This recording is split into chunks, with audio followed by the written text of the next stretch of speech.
The coronavirus pandemic led to the passing of the CARES Act and programs to benefit small businesses. Today, we're joined by George Forsyth, Managing Partner and CPA of Wells Coleman, here to share with us best practices for these new programs. Hi, George. Hi, how are you today? Doing well. Thank you so much for jumping in and helping us navigate through these interesting times and very specific programs that are available.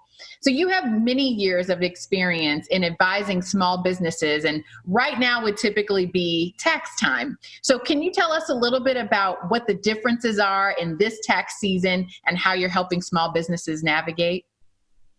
Certainly. So in a normal year, we like to end tax season by April 15th. And so here we are on May 8th.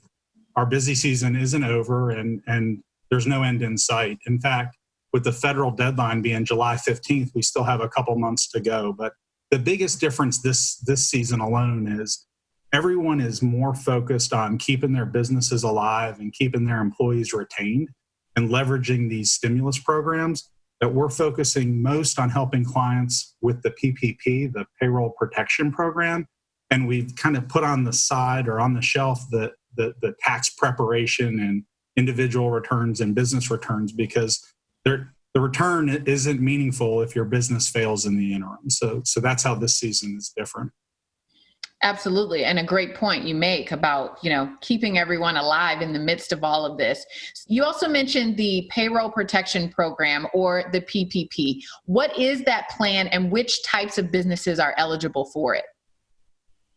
So every small business, and small business defined as 500 employees or fewer, and that could also be the self-employed or an independent contractor, is eligible for the Payroll Protection Program. Once you determine that you're eligible for the program, the next step is to determine, well, how much money am I eligible to receive? Then, based on how much you receive, a good bit of that or all of it can be forgiven if it's spent correctly. And how is the amount of relief that's received determined? Does that change depending on the type of business they might be? So the type of business isn't important. It's based on your average monthly payroll costs. So to use round numbers, if your average monthly payroll cost is $100,000, that you will be awarded 2.5 times that, so $250,000. And so you're expected to use that $250,000 over the next 8 weeks, and you're expected to use it on payroll for your employees, rent, and utilities. There's some nuances in there, but that generally captures, the spirit of the program. So there are some specifics to keep in mind and guidelines as well. Where can we find the most specific guidelines, especially given the fact that some of those are still coming to fruition at this point? Absolutely. The guidance exists, and the best place to find it is on treasury.gov. And so what you'll notice is there's a bunch of PDF documents, and there's a date after the document and the title, and that date is the date that the Treasury Department last updated the document. So most CPAs are living their days on the treasury.gov website, where we're getting up-to-the-minute information on changes. And so the biggest guidance that's expected that hasn't been issued yet is the forgiveness guidance. So banks will be using that forgiveness guidance to determine whether or not you use the funds correctly and how much of it you will have to pay back.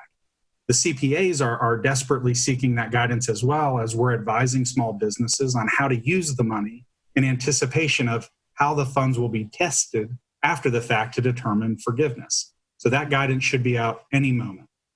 And that guidance would clarify, and maybe you can even clarify, the difference between these relief funds being a grant versus a loan and what would be considered returnable in the sense that you would have to pay it back. Yes, ma'am. So the way that it works is when you go to the bank, you originally start by securing a loan. And so in my example of $100,000 and a loan of $250,000, you would sign loan documents with your bank for that $250,000, and it would get deposited into your business bank account.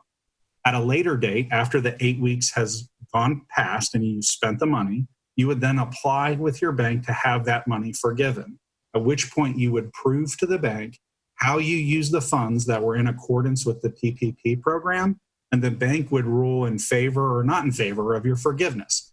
But what we expect in most cases is they would most likely rule in partial favor, meaning you'll be able to spend the funds mostly for things that are forgiven, but there's a good chance that an aspect or a piece of it may not be forgiven when all's said and done. And that could give some business owners a little pause in realizing that, hey, I'm not sure when I apply for this and have to use these funds in a specific period of time, what I may have to pay back. So what would be your biggest tips for those business owners who need to take advantage of the program, but also need to protect their futures? Absolutely. So you hit the nail right on the head. The biggest part of this payroll protection program is that you have to certify that there's enough future economic uncertainty that makes the loan proceeds necessary. So given that, what we've advised all of our small business clients is to document all the considerations that you made when you applied, whether that was on April 3rd when the program opened up, or whether it's now in the second round of funding. Document the things that you considered, such as economic conditions, what's going on with your vendors and supply chain, what's going on with your customers. You want to take into account all the things that made your loan necessary, but specifically you want to include your access to capital and liquidity. The SBA and the Treasury has come out and said those are the things that they're looking for you to consider when applying for the PPP loan and making that certification. That's great information. And to be honest with you, not always clear in the information that you receive, even online. So you've given us so much to think about, so much to work from, and we're definitely going to be referring back to you as these guidelines continue to evolve. Thank you so much for being with us. I appreciate it. Thank you. For more information about the tax deadlines, the guidelines for small businesses, and any other changes that are taking place, we encourage you to go to our website, wtvr.com/VTM, where we'll be posting additional information that will be helpful to you.